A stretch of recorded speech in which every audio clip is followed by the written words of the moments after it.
In just over an hour from now, the world's largest fashion retailer, Inditex, will be reporting its latest earnings, which will provide clear evidence of how badly the high street has been hit by the global pandemic.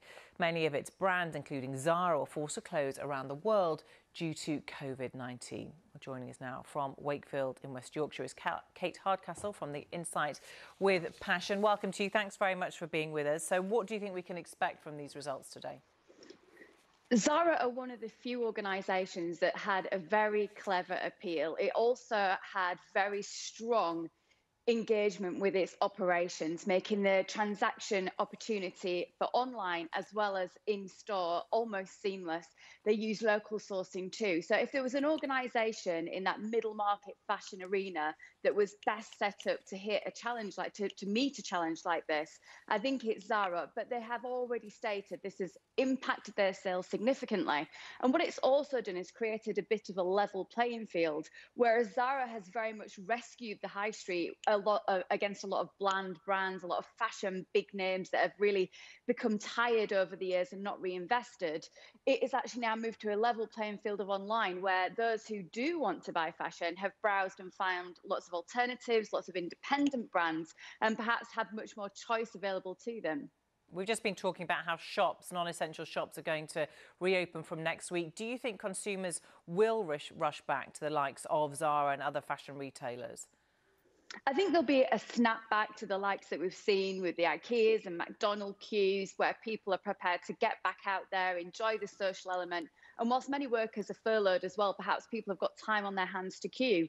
But the longer term reality of it is that much more of the purchasing will continue to move online. And I'm afraid that the indoor life hasn't helped the fashion industry generally. People don't really want to make sure that they've got the very latest style if there's nowhere to go to in it.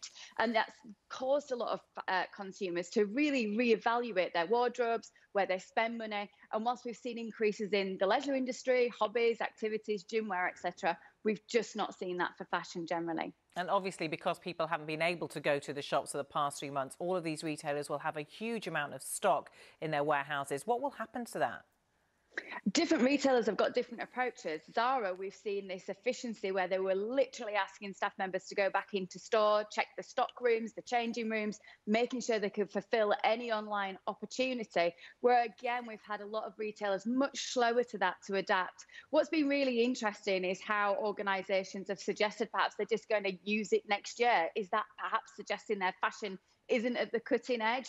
It's got to be about using technology to repurpose it and making sure that you can get hold of any online opportunity that's available. I think most significantly as well online is making sure you've got great social media presence and you're having good conversations with the consumer on all of the issues affecting us worldwide at the moment. And again, it's interesting to watch how some fashion retailers just don't have that relationship base with their consumers. So which ones have come out well on this and which ones have failed, do you think?